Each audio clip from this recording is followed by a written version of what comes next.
ప్రభుత్వం మారినా ఇసుక దందా మాత్రం ఆగలేదా? శాండ్ అక్రమ రవాణా యథేచ్ఛగా సాగుతోందా? దీంతో ప్రభుత్వ ఖజానాకు గండి పడుతూ ఉంటే అక్రమార్కులు మాత్రం కోర్టులు ఆర్జిస్తున్నారనే టాక్ ఎందుకు నడుస్తోంది? దీపం ఉండగానే ఇల్లు చక్కదిద్దుకునే పనిలో కొందరు ప్రజాప్రతినిధులు ఉన్నారా? అక్రమ దందాకు చెక్ పెట్టే నాథులే లేరా?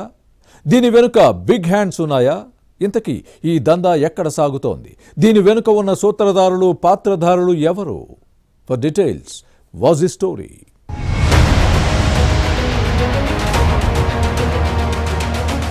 ఆంధ్రప్రదేశ్లో ప్రభుత్వం మారింది, పాలసీలు చేంజ్ అయ్యాయి. వైసీపీ పాలనలో ఇసుక దందా ఏ రేంజ్లో సాగిందో అందరికీ తెలుసు.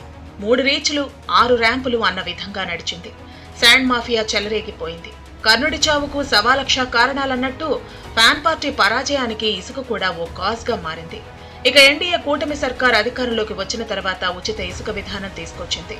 ప్రభుత్వ సంకల్పం మంచిదే, సర్కార్ విధానం సక్రమంగానే ఉంది. కానీ క్షేత్రస్థాయిలో పరిస్థితులే భిన్నంగా ఉన్నాయట. ఈ అంశంపై అనంతపురం జిల్లా తాడిపత్రిలో యుద్ధమే జరిగింది. టీడీపీ ఎమ్మెల్యే అశ్మిత్ రెడ్డి అక్రమార్కులపై పోలీసులకు సమాచారం ఇచ్చినా మాఫియాకే వంత పాడే విధంగా వ్యవహరించడంతో పోలీస్ స్టేషన్ దగ్గర ధర్నా చేసే పరిస్థితి ఉత్పన్నమైంది. సిక్కోలు జిల్లాలో కూడా దాదాపు ఇదే దుస్థితి ఉంది.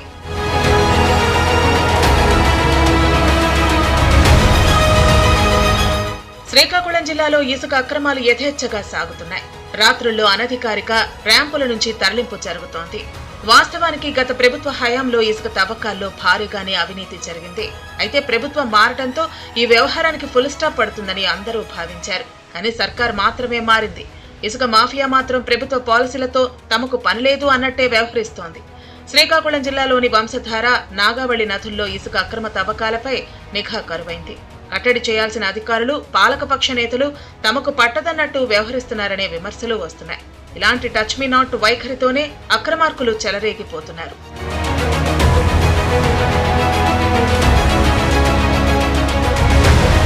కూటమి ప్రభుత్వం ఉచిత ఇసుక విధానం అమలుపై ఉక్కు సంకల్పంతో ఉంది.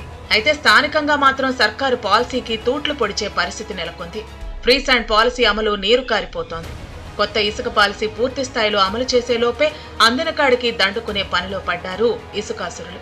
వాస్తవానికి శ్రీకాకుళం జిల్లాలోని నాగావళి, వంశధార నదుల ఇసుకకు రాష్ట్ర వ్యాప్తంగా మంచి డిమాండ్ ఉంది. ఇక్కడి శాండ్ అక్రమంగా విశాఖ, విజయవాడకు తరలిస్తూ కోట్లు సంపాదించుకుంటున్నారట. అయితే ఈ దందాను పక్కాగా నిర్వహించాలంటే పటిష్టమైన నెట్వర్క్ ఉండాలి.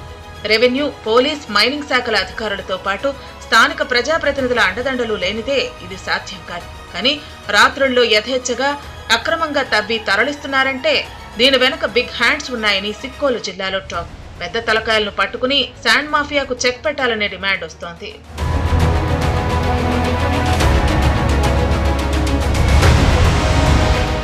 ఉమ్మడి జిల్లాలో భారీగా ఇసుక లభ్యత ఉంది. శ్రీకాకుళం, నరసన్నపేట, పాతపట్నం, రాజాం, పాలకొండ, ఆముదాల వలస నియోజకవర్గాల పరిధిలో శాండ్ దండిగా ఉంది. గత ప్రభుత్వంలో ఈ నియోజకవర్గాల్లోనే ఎక్కువగా అక్రమ తవ్వకాలు జరిగేవి. అయితే అప్పట్లో ఇసుక వ్యవహారంలో కీలకంగా వ్యవహరించిన కొందరు వ్యక్తులే ఇప్పుడు ఇల్లీగల్ యాక్టివిటీని కొనసాగిస్తున్నారని వినిపిస్తోంది. అయితే ప్రభుత్వం మారినా అధికార యంత్రాంగంతో పాటు కీలక నేతలను తమ దారికి తెచ్చుకునేందుకు ఇసుకాసురులు ప్రయత్నిస్తున్నారు. ఈ విషయంలో తేరిపోవడంతో తమ అక్రమాలకు అడ్డు లేకుండా పోతోంది. ప్రస్తుతం జిల్లాలోని ఈ 5 నియోజకవర్గాల్లోనూ అనధికార ర్యాంపులు ఉన్నాయి. కానీ లోకల్ ఎమ్మెల్యేలు మాత్రం ఎక్కడా ఇసుక తవ్వకాలు జరగటం లేదనే వాదాన్ని వినిపిస్తున్నారు. కానీ అక్కడక్కడ స్థానిక ప్రజలే చొరవ తీసుకుని అక్రమ ఇసుక లారీలను పోలీసులకు అప్పగిస్తున్న దాఖలాలు ఉన్నాయి.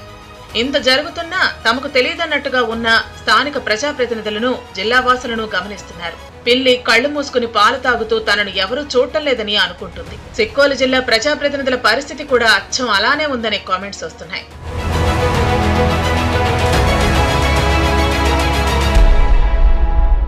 సిక్కోలు జిల్లాలో జరుగుతున్న అక్రమ ఇసుక రవాణాపై ప్రభుత్వం ప్రత్యేక దృష్టి సారించాల్సిన అవసరం ఉంది. లేని పక్షంలో వైసీపీ సర్కార్ మాదిరిగానే కూటమి కూడా శాండ్ దందా, అవినీతికి మకిలీ అంటుకునే అవకాశం లేకపోలేదు.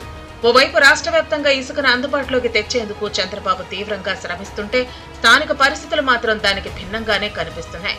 దీపం ఉన్నప్పుడే ఇల్లు చక్కదిద్దుకునే పనిలో ఉన్న అక్రమార్కులపై ఉక్కుపాదం మోపాలన్న డిమాండ్ వస్తోంది. సిక్కోలు జిల్లాలో జరుగుతున్న ఇసుక దందాపై ఎన్డీఏ కూటమి ప్రభుత్వం ఎలా వ్యవహరిస్తుందో చూడాలి మరి.